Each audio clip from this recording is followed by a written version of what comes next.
Ghosts of Karesh is here, and as always a new major patch brings a new renown track to grind, and this time is the Karesh Trust. It comes with 20 ranks and there are plenty of reasons you'll want to raise your reputation. You can see for yourself by visiting their renowned quartermaster inside a building in Tazavesh known as Tazavesh.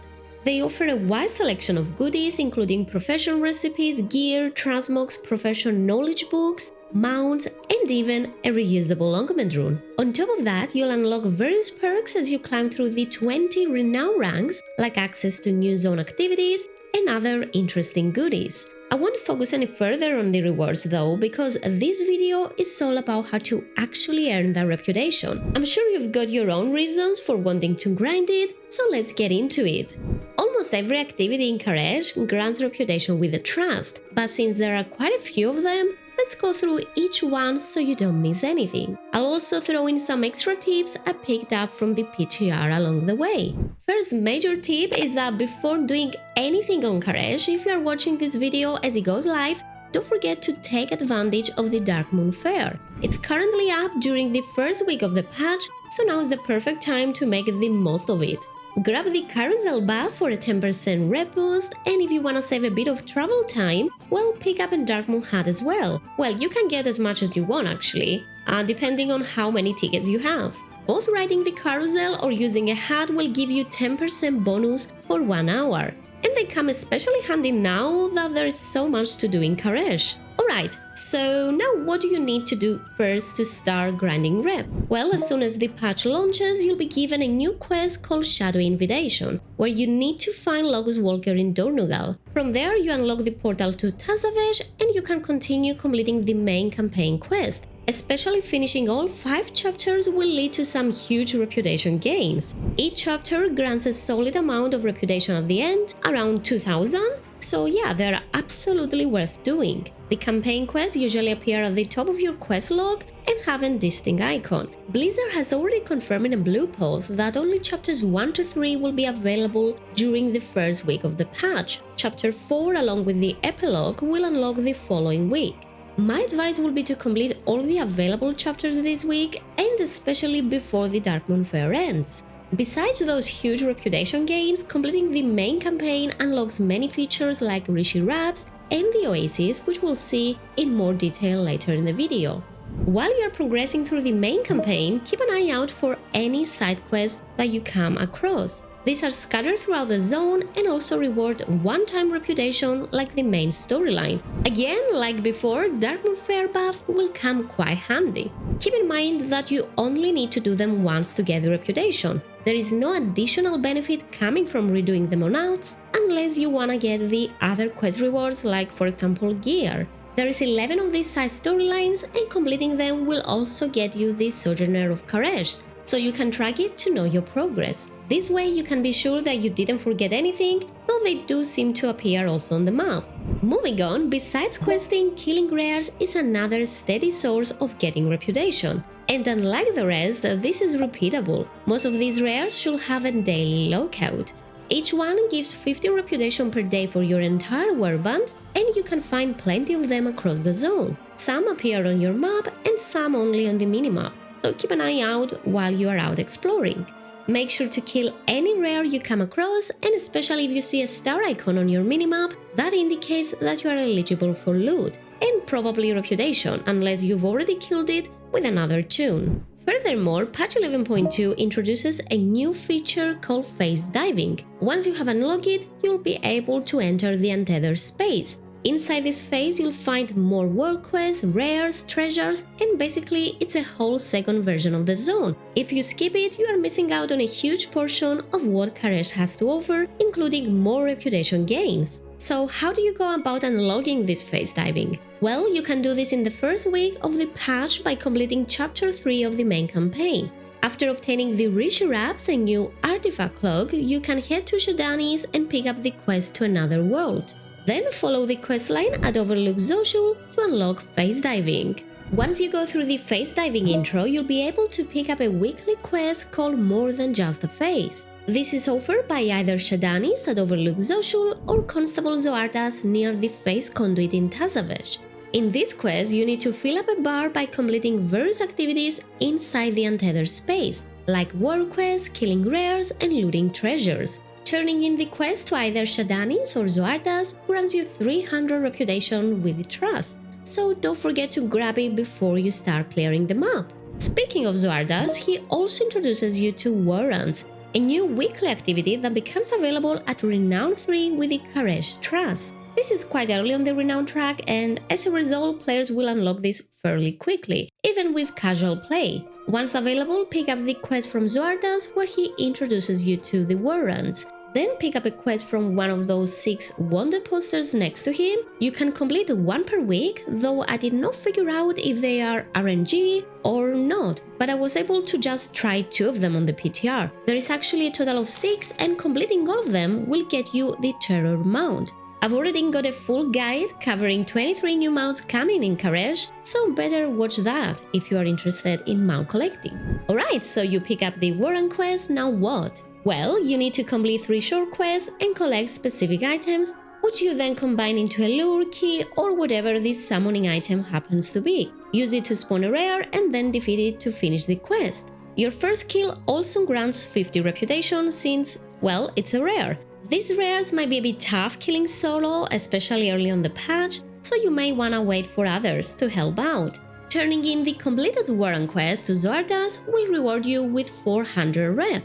Alrighty, the next way to get some easy rep is by reading 10 lore books scattered across Karesh. Interacting with each one grants 250 reputation, and well, they do have some interesting facts inside, so you might wanna read them too. These are also a one-time thing per warband, so they are best done during the Darkmoon Faire to make the most of it. 6 of them are in the regular phase of Karesh, and the remaining 4 are found inside the Untethered Space. You can track the achievement secrets of the Kareshi to know what you got so far and what you are missing. I've also listed all of the coordinates down in the description, and here's the locations on the map. Moving on, the most consistent, repeatable source of reputation is obviously all of the war quests found in Karesh. Each normal war quest grants 50 reputation per completion, with occasional bonus like the extra 150. Now this can be either weekly or bi-weekly, so always check the timer as you wouldn't want to miss on some easy rep. Additionally, before you start working your way through these war quests, check the auction house to see if any contracts are available. They come in 3 quality ranks, with each one granting 5, 10 or 15 bonus rep on each completion of a war quest. If you can afford the rank 3, I would recommend going for it. I know they can be very expensive early in the patch, so yeah, that's up to you. In any case, using a contract will apply to your entire warband, and it lasts for a week.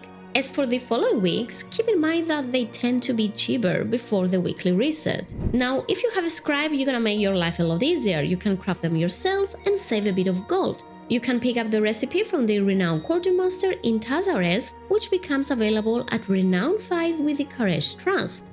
Having the contract active will get you bonus reputation by completing any war quest in Karesh, and yes, even the original Kazalgar zones, if you are still actively working through those. Karesh, like the previous zones, also has a special assignment that unlocks after completing 3 war quests and rewards 150 rep. Do keep in mind that there is also some war quests that also mention phase diving. Those can only be accessed through the phase conduits and getting into the Untethered Space. And to make your life a bit easier, while you're exploring, make sure to visit every single phase conduit to unlock them as a fast travel option. This will undoubtedly save you lots of traveling time, as, well, there is a lot of void in between the shadow remains of Karesh, and you can even use that to get to Tazavesh really fast. Unlike previous patches, the new war boss Reshenor will be up from the first week of the patch, and not when Season 3 starts. It shows as a war quest on the map, so make sure to join a group and defeat it. Besides the chance of obtaining gear, it's also another way to pick up a bit of extra rep. Not really sure how much that will be, as I wasn't able to kill it on PTR. But I guess we'll find out soon enough. The only thing that's left to do in Karesh is the Ecological succession. How do you go about unlocking that? Well, after completing Chapter 4 of the main campaign, titled Shadows and Guard, you'll receive a quest called the Oasis from Omtalad in Tazavesh. This sends you to the new Ecodome Oasis, where you need to help Venari restore the Oasis environment. You'll complete a series of quests that take you between Azeroth and Karesh to bring life back to the Oasis. Along the way, you'll be able to recruit specialists and be able to complete quests that grant reputation. So far, we know for a fact that Chapter 4 will be available during the second week of the patch. As a result, that means that the Oasis and all of the content tied to it will likely remain locked until then. I'm not entirely sure if that includes the special war quests as well, or if it might be available from day one. Either way, I'll go ahead and explain how it works. The weekly war quest is called Ecological Succession and not only rewards a Ringling Pinnacle box filled with very nice goodies, but also grants a reputation with the Karesh Trust, 300 to be more specific, and the war quest is actually pretty fast to do. In this one, you assist Venari by filling a progress bar to 100%, which you do by completing various activities inside the Oasis and Karesh. Killing rares in the Oasis and completing Farmville activities such as watering the plants, collecting data from robots, etc. all contribute toward filling up the bar. Weekly quests from Venari and nearby NPCs, like I said, offer rep, and they do also help fill up the bar, but make sure to do those regardless of your bar progress. You don't really want to miss out on the rep. Rare kills and weekly quests each give 20% progress, while Farmville activities give around 3% each. You can also participate in Devourer attacks found throughout Karesh and defeat the final boss, which drops a quest item for Venari that grants another 20%. Also, these Devourer attacks are a great way to finish up fast the quest Anima Reclamation program. Completing the Ecological War quest grants 300 reputation with the Karesh Trust, and this is earned weekly per warband. In other words, you don't really need to do it with alts, but if you are aiming to get the Curious Laidback mount, which comes from the Ringling Pinnacle box, well, you can farm it also with alts. I just can't stop talking about mounts, can I? And last but not least, make sure to head to Dornogal each week to pick up the weekly dungeon quest and complete that. Just be sure to choose the Karesh Trust token as your reward and you'll get a hefty 1500 rep, which is pretty neat. This is also good if you don't have much time to do lots of daily things in Karesh, like war quests and generally repeatable things.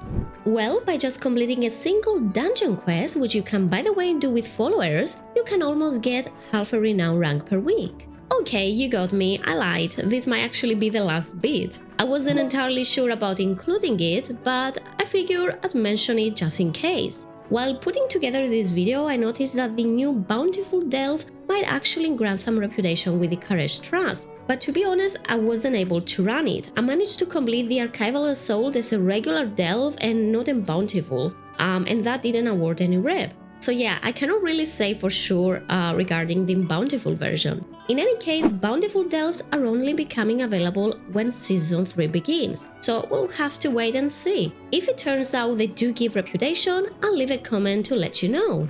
And that's pretty much all. If you find any other interesting methods to grind rep, or perhaps I forgot to mention anything, well, you can always comment down below. As always, thank you so much for sticking around until the very end, and make sure to drop a like if you have found this video helpful. Don't forget to subscribe for more WoW coverage and hit the bell to stay up to date. Good luck with whatever you're doing, and I'll see you all in the next one.